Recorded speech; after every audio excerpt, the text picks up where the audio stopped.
అందరికీ నమస్కారం. అమ్మ తోడు ఛానల్కి స్వాగతం. అస్సాంలోనండి ఒక ఆయన పాలాభిషేకం చేసుకుంటున్నాడు. ఎందుకంటే ఆయన భార్య లేచిపోయిందని. చూడండి ఎంత సంబరపడిపోతున్నాడో. పోతే పోయింది దరిద్రపు ముండ, పోతే పోయిందని ఎంత సంతోషపడుతున్నాడండి ఆయన నిజంగా. అలాగే పాలాభిషేకం చేసుకుంటున్నాడు. 3 నెలలు కూడా కాలేదు పెళ్ళయ్యి.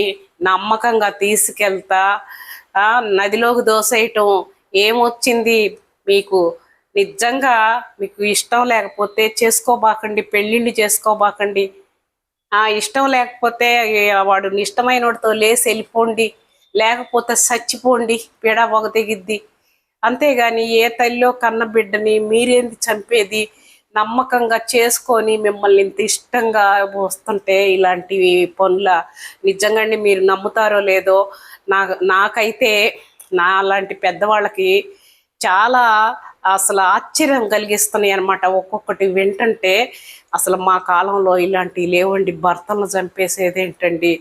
భర్తలను చంపేసేది 10 కాలాల పాటు పశువు కొంత ఉండాలని కోరుకుంటారు. నేను చూడండి, భర్త లేడు, చనిపోయినాడు, ఎంత బాధపడతాను. నలుగురిలోకి పెళ్ళిళ్ళప్పుడు కానీ పేరెంటాళ్ళప్పుడు కానీ వెళ్ళాలన్నా కూడా వెళ్ళలేను. పక్కకు నిలబడుతున్నా. దేనికి? నాకు పశువు కుంకం లేదని బాధపడుతున్నా, పక్కన నిల్చుకుంటున్నా.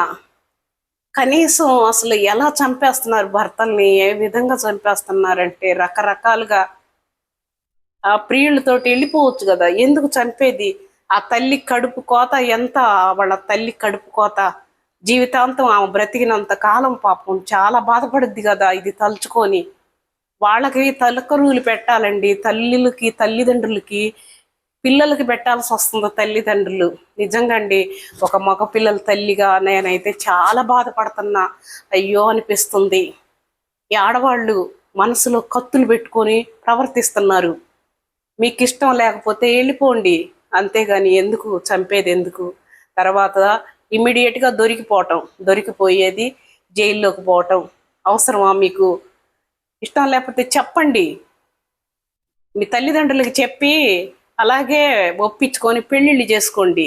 వాళ్ళు చెప్పారని చేసుకోవటం, మళ్ళీ వాళ్ళని మర్డర్లు చేయటం అది కరెక్ట్గా లేదు అసలు. ఈ ఆడపిల్లలు ఈ విధంగా అయిపోయినారు. నాకైతేనండి చాలా ఆశ్చర్యం వేస్తుంది. ఆశ్చర్యం ఏంటి, ఇంకా ఏమేం జరుగుతాయి, ఎన్ని చూడాల్సి వస్తుంది, ఇంకా ఎన్ని చూడాలి మేము అని చాలా ఆశ్చర్యంగా ఉందండి. నిజంగా నాకు చాలా బాధగా కూడా ఉంది నాకు. అందుకేనండి ఈరోజు బి సరోజాదేవి గారు చనిపోయారని చెప్పి నాకు మనసేం బాగాక వీడియో కూడా చేయాలనిపించలా. కానీ వాళ్ళ ఆత్మకు శాంతి చేకూరాలని వీడియో పెట్టాను. అందరికీ నమస్కారం అండి.